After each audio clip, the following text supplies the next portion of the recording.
So we're going to start off with EIA, the Energy Information Agency, or Administration, excuse me, just came out with their updated annual forecast. And this shows you where we get our energy from. And if you look at the line that says 2013, that's essentially their base year, because it's the most recent year they have all their data from.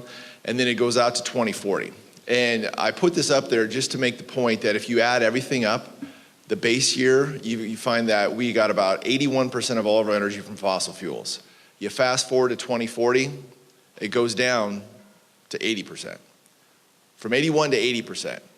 In spite of everything that's happening, we are still a very fossil fuel dependent nation, and we will continue to be. Even the U.S. government projects that.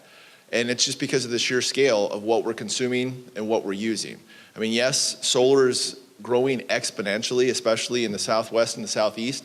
But when you're starting with, an installed maybe 50 gigawatts, it's hard to start making big traction on the grander stage.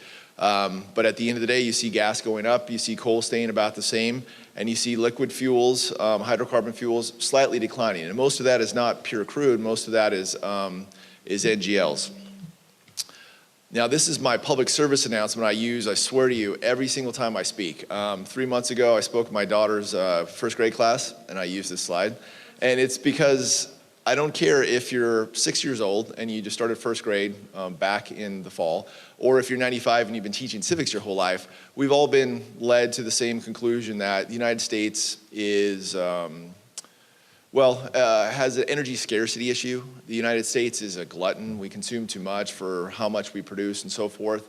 And all of our policies are frankly based off of this assumption.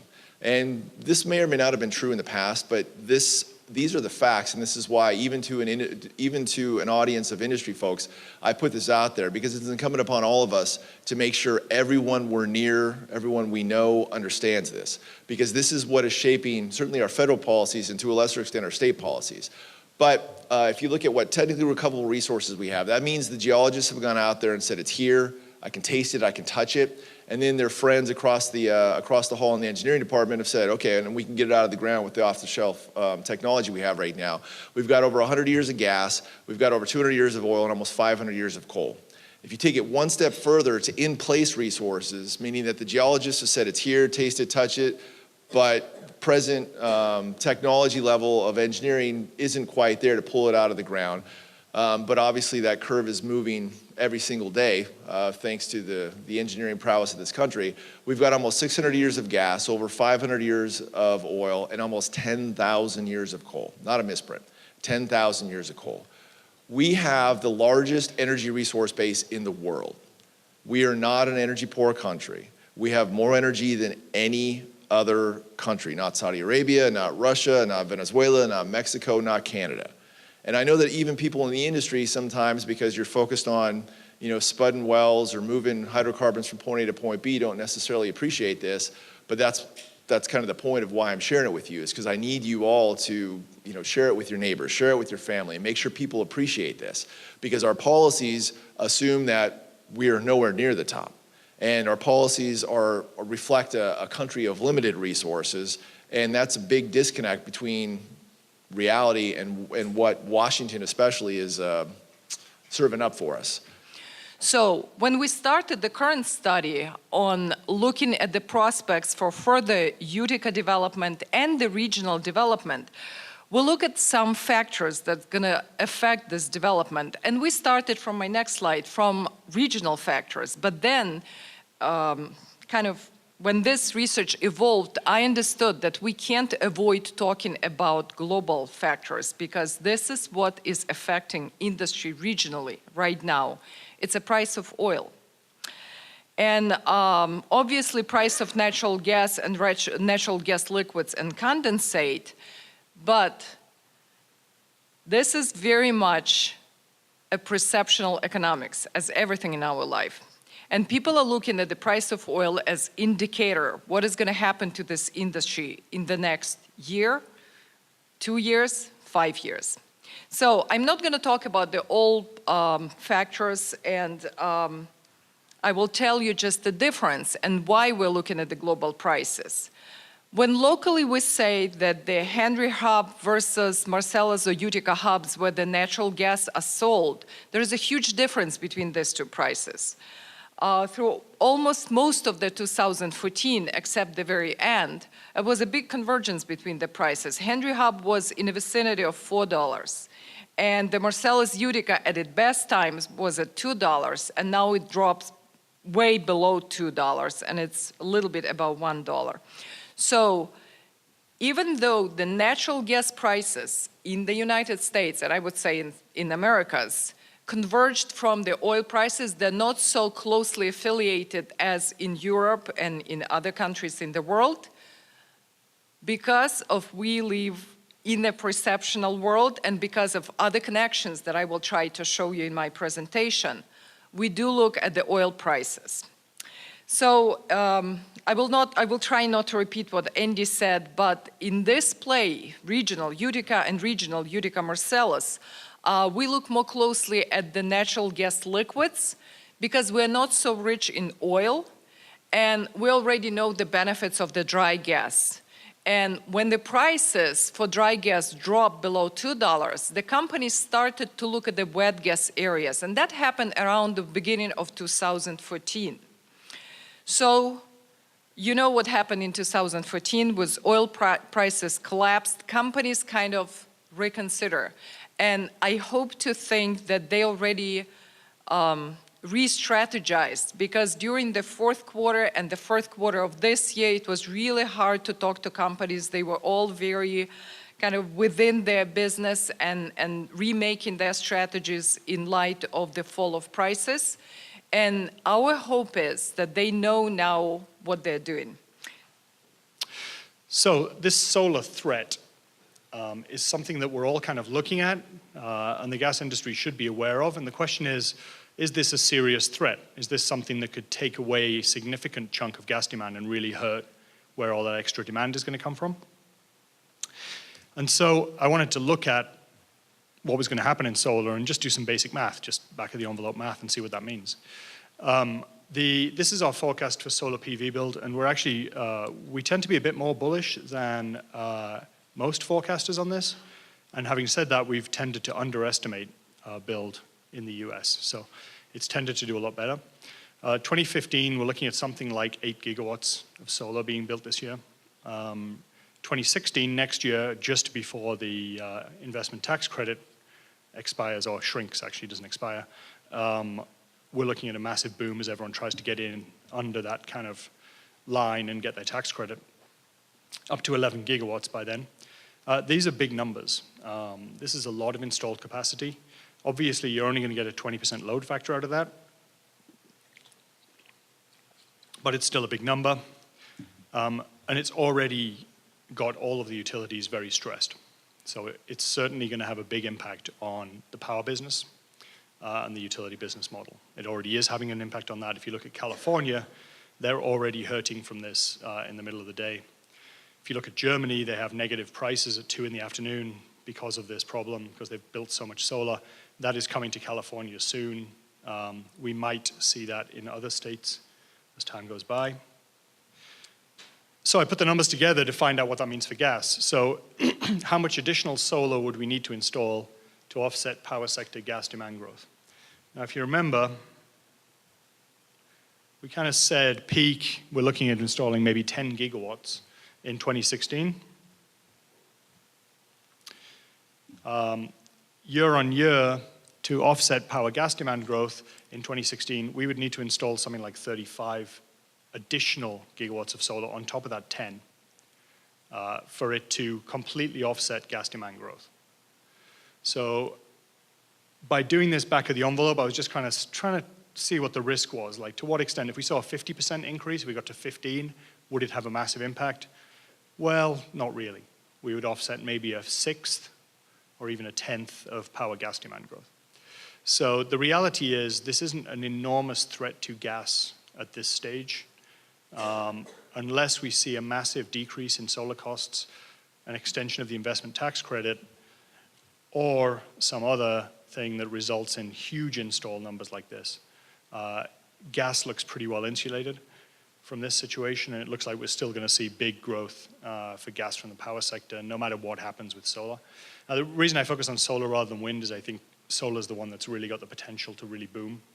Wind being more utility scale, there's a bit of a limit to how much you can get done. Solar, being on people's roofs, you can do a lot very quickly. It's almost like, buying phones or whatever, or buying, iPhones. You can actually do this very quickly if it happens.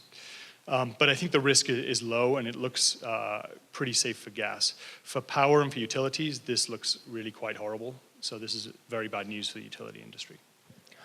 First of all, greetings from Governor Wolf. Delighted that I've been able to come out here today to not only represent him, but to talk with you about one of the key elements of the Wolf mantra. It's jobs that pay, schools that teach, government that works. And all of those three things are intertwined in what the governor's trying to do and trying to accomplish. In terms of the stage setting, while this governor won a pretty overwhelming victory, the General Assembly is overwhelmingly Republican. That's the reality of life in the state capitol today. And that reality means one of two things. Either on the issues that both sides believe are important, we can reach, seeing Speaker Boehner makes me think of the phrase grand bargain, or we can have a 3.5-year war of attrition. We'd rather not have the latter. That doesn't help anybody.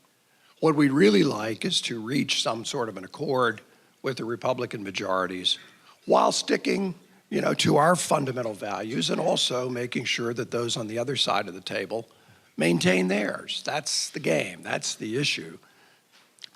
The way this system works is the governor proposes and the legislature disposes. The governor has proposed a budget.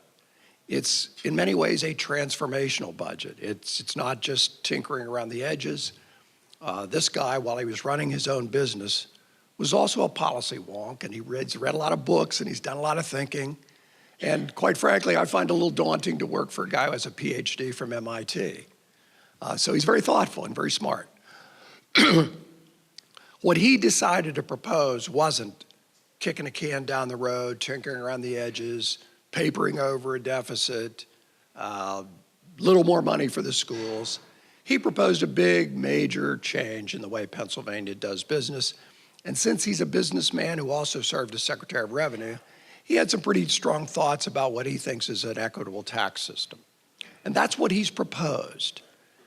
As I say, the legislature will dispose. And in the next 6 weeks, there ought to be, and I think pretty sure there will be, pretty serious ongoing conversations about his ideas and about their ideas on all of those subjects. And the hopeful thing is nobody's ruled anything off the table. And we didn't spend hours arguing about the shape of the table. So from that set, the stage is set for what I hope are serious conversations. That's what we're trying to accomplish. Our doors open, our hands outstretched. We would like to work as best we can with you, understanding your realities and understanding ours. So shale, why did the shale revolution happen in the United States? How did this happen that we, without any central coordination, and remember, it was just 10 years ago, by the way, when Lee Raymond, the CEO and chairman of ExxonMobil, said, there's no more gas to be found in the continental US. We have to build the Alaska gas pipeline because we're going to run out of gas here in the United States. Now, ExxonMobil is a pretty savvy outfit. They've proven that over decades. And here's the chairman of that company saying, no more gas to be found. He didn't see the shale revolution coming. Very, very, very few people did. And they didn't get an idea of what it might mean. We've added a Kuwait and Qatar's worth of oil and an Algeria and Iran's worth of natural gas. Since 2006, we've out-OPEC'd OPEC. Why? The 3 R's. Rigs, rednecks, and rights. The shale revolution happened in the United States because it could not have happened anywhere else. We have the 3 R's: rigs, rednecks, and rights. The U.S. has far more drilling rigs operating than any other country in the world. I know we've laid down more than half of them so far, and more are going to be laid down, but no other country comes close to the U.S. when it comes to the number of rigs deployed.